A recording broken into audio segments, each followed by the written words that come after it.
Ravivez votre foi à travers les Écritures inspirées de Dieu. Voici votre lecture de méditation quotidienne.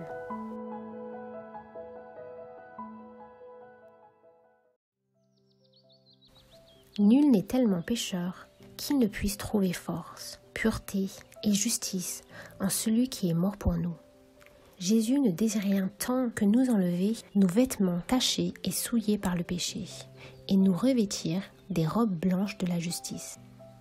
Il nous supplie de vivre et de ne pas mourir.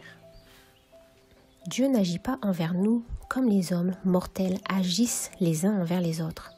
Ses pensées sont des pensées de miséricorde, d'amour et de tendre compassion. Que le méchant abandonne sa vie, dit-il, et l'homme d'iniquité ses pensées. Qu'il retourne à l'Éternel qui aura pitié de lui, à notre Dieu qui ne se lasse pas de pardonner. J'efface tes transgressions comme un nuage et tes péchés comme une nuée. Je ne désire pas la mort de celui qui meurt, dit le Seigneur l'Éternel. Convertissez-vous donc et vivez. Satan est toujours sur le qui-vive pour nous masquer ces précieuses promesses de Dieu. Il désire nous ravir, toute lueur d'espérance et tout rayon de lumière. Mais il ne faut pas se prêter à son jeu. N'écoutez pas le tentateur. Dites, Jésus est mort pour m'assurer la vie. Il m'aime et il ne désire pas que je périsse. J'ai au ciel un Père compatissant qui me recevra. Bien que j'ai abusé de son amour, fait un mauvais usage de ses bienfaits. Je me lèverai et j'irai à lui.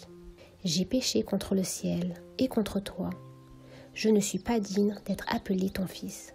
Traite-moi comme l'un de tes mercenaires. La parabole vous dit comment le fils prodigue sera reçu. Comme il était encore loin, son père le vit et fut ému de compassion. Il courut se jeter à son cou et le baisa.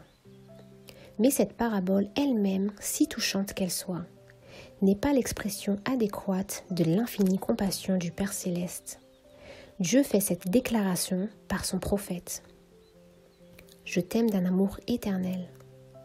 Alors, même que le Fils est éloigné de la maison paternelle, gaspillant ses biens dans un pays étranger, le cœur du Père soupire après lui, et chaque désir qui s'éveille dans l'âme du malheureux et le pousse vers Dieu n'est que le tendre plaidoyer de l'Esprit Saint qui le sollicite, le supplie, l'attire vers son Père. Les riches promesses de la Bible sous les yeux, pouvez-vous encore douter? Pouvez-vous croire que quand le pauvre pécheur soupire après le retour et désire délaisser ses péchés, le Seigneur l'empêche durement de venir se jeter repentant à ses pieds? Arrière de vous de telles pensées. Rien ne peut faire plus de mal à votre âme que d'y nourrir de si injustes soupçons au sujet de votre Père céleste.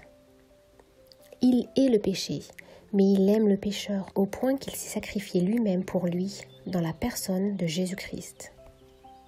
Il l'a fait afin que tous ceux qui le veulent puissent être sauvés et entrer en possession de la félicité éternelle dans le royaume de gloire. Quel langage plus fort et plus tendre aurait-il pu employer pour exprimer son amour envers nous? Voici ses paroles. Une femme oublie-t-elle l'enfant qu'elle allait? N'a-t-elle pas pitié du fruit de ses entrailles? Quand elle l'oublierait, moi je ne t'oublierai point. Élevez vos regards, vous qui doutez et qui tremblez, car Jésus vit et intercède pour vous. Remerciez Dieu pour le don de son cher Fils et demandez-lui qu'il ne soit pas mort en vain à votre égard. L'Esprit vous invite aujourd'hui. Venez à Jésus de tout votre cœur et vous pourrez vous réclamer de sa grâce.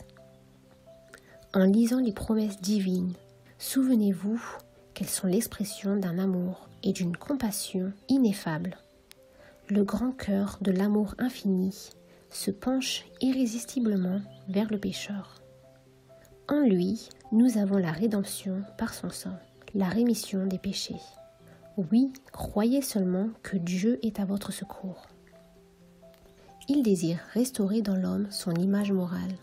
quand vous vous approcherez de lui par la confession et la repentance, il s'approchera de vous avec la miséricorde et le pardon.